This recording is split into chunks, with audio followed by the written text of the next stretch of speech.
Could you imagine harnessing the raw power of a state-of-the-art AI model, really pushing its boundaries beyond just the cloud services and bringing it to life right there on your own machine? Well, today, that's exactly what we're taking a deep dive into. We're focusing on a really remarkable example, the Qwen3-Coder 480B A35B. And this isn't just, any AI. It's a leader in what's called agentic coding and other pretty complex code tasks.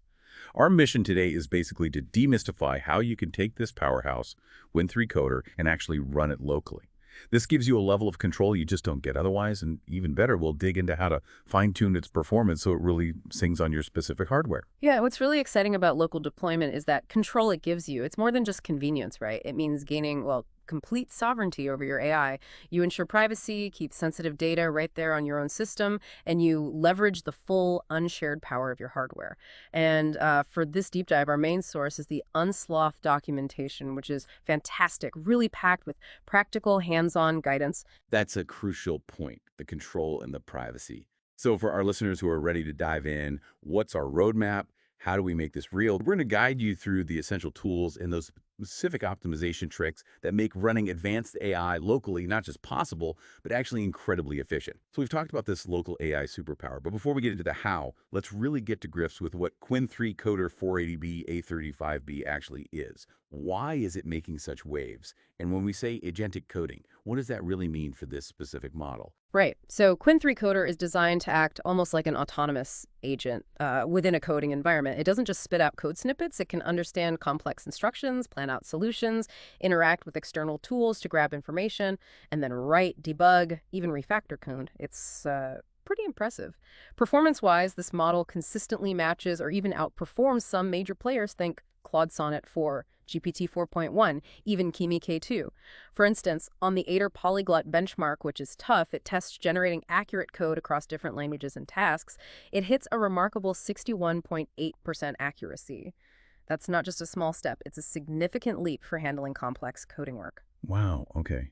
And beyond just the raw performance, something that really stands out is its context window.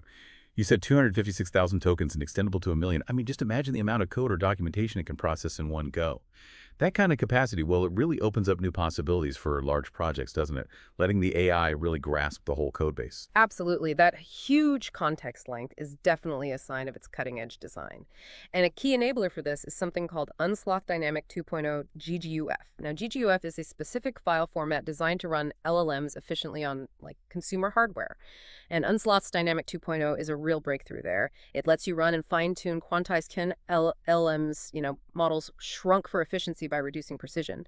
Normally that hits accuracy hard, but Unsloth manages it with astonishingly minimal accuracy loss. Its performance is genuinely state-of-the-art, or SOTA. It gets top results on benchmarks like 5-shot MLU for general knowledge and KL divergence.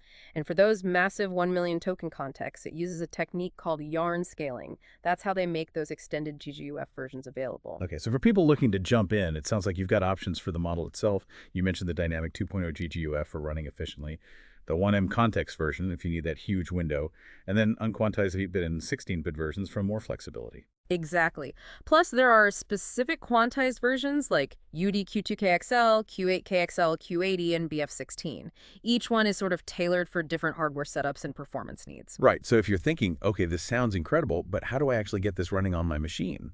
The core tool that makes this local optimized inference possible, especially for Qwen3-Coder, is llama.cpp. Yeah. That's kind of the backbone for doing this efficiently locally. That's the one. To get started with llama.cpp, you'll find the source code up on GitHub. You just follow their general build instructions.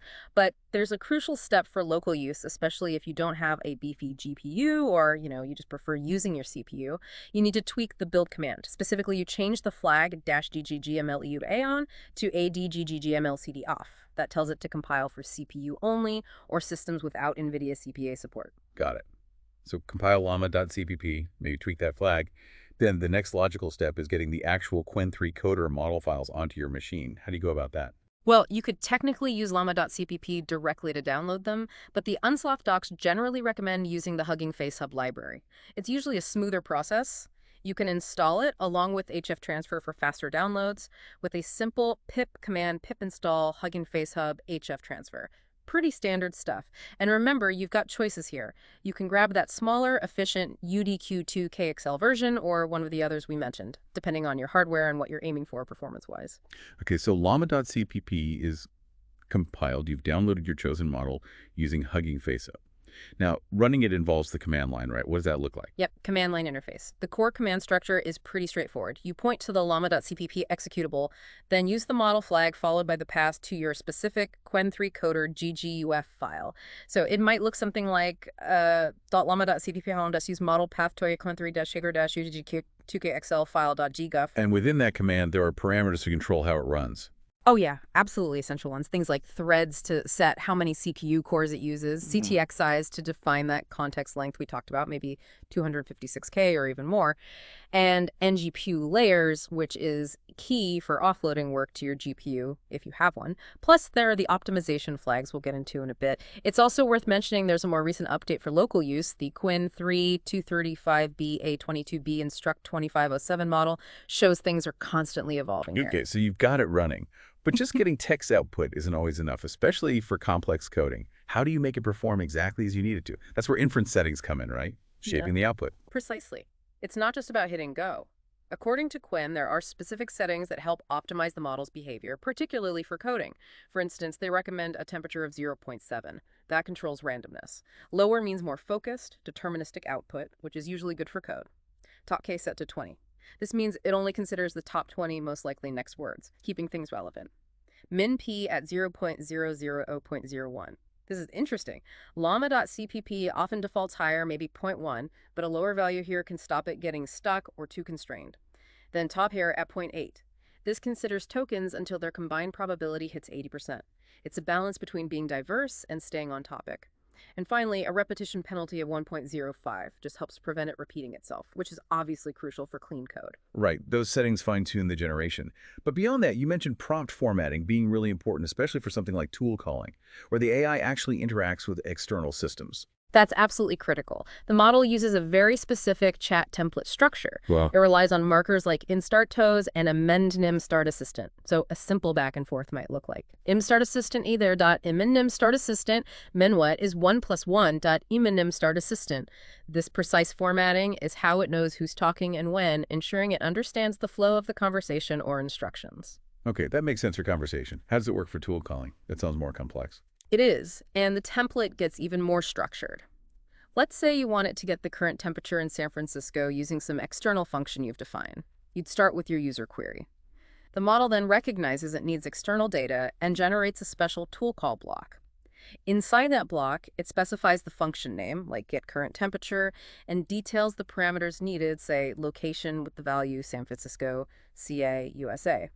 Then your system would execute that function, get the result, and feed it back in a tool response block, maybe with JSON, like temperature, 26.1, location, San Francisco, CA, USA, unit, Celsius. The source docs actually give a Python placeholder function for this and show how to use tools like autotokenizer.fromPretrained and tokenizer.ApplyChatTemplate from Hugging Face to format these requests correctly. It ensures the model knows exactly what to do. That's a lot of careful formatting. Why go through all that trouble? Why can't you just, ask it directly to get the temperature? It really boils down to enabling the model to interact with those external tools and functions reliably and in a structured way. That precise template is how it disambiguates. It's how it knows when to call a function, what arguments to pass, and critically, how to interpret the results that come back. It transforms the AI from just a text generator into something more powerful, an agent that can actually execute complex tasks by combining its reasoning with these external tool calls. That's what makes it agentic. Okay, right.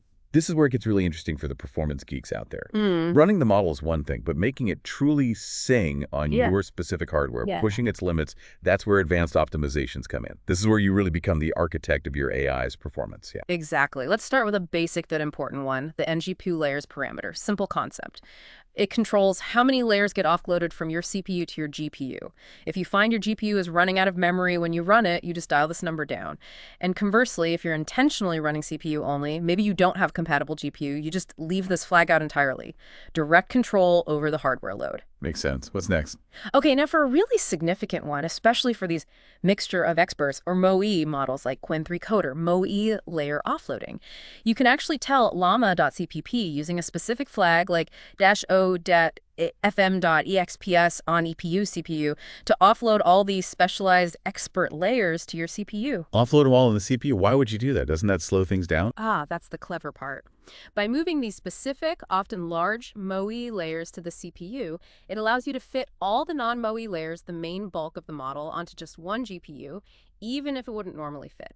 This drastically improved generation speeds overall because your GPU is focused on the core layers it processes constantly, while the CPU handles the MoE layers, which are activated more selectively. You maximize GPU utilization. I see. So it's about fitting the core model onto the faster hardware. Smart. Exactly. And if you happen to have more GPU memory, you can customize this even further. You can use slightly different flags to, say, offload only the up and down projection MoE layers, or maybe just the up projection layers if you've got loads of VRAM. Yeah. You can even get super specific with regular expressions like 6789090909099 to FFN gate up down XP CPU to offload MoE components only from certain layers onwards, like layer 6 and above. It offers this incredible granular control to balance the load precisely for your hardware. We'll have those exact command strings in the show notes, of course. Wow, that is granular.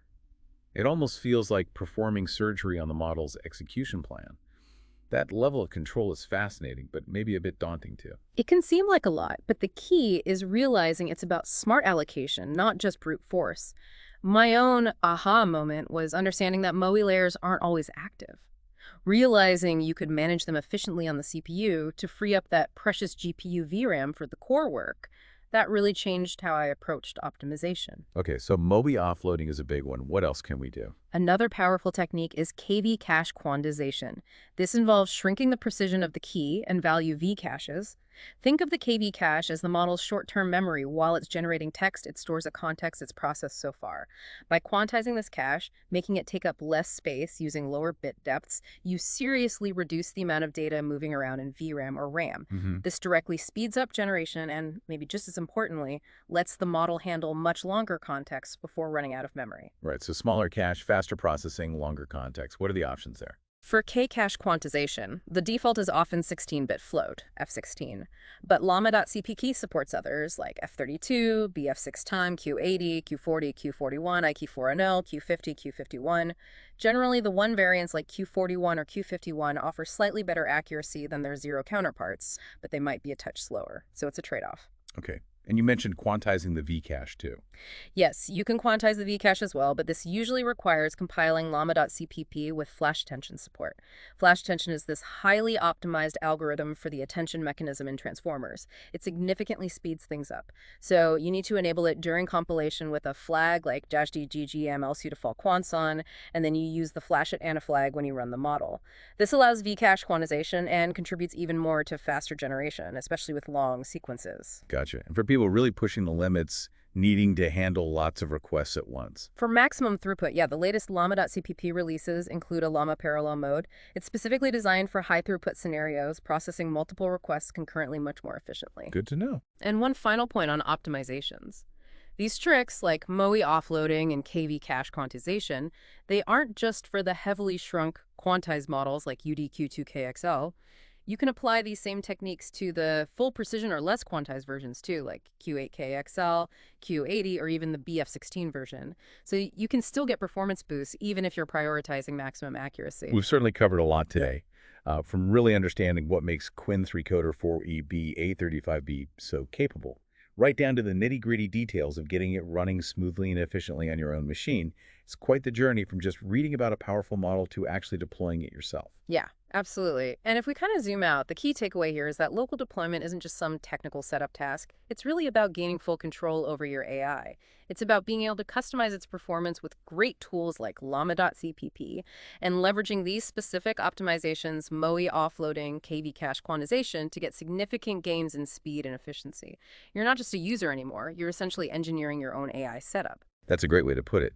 This deep dive really does reveal a whole new level of interaction with these large language models, doesn't it? Putting that immense power of advanced AI directly into your hands, literally on your own desktop.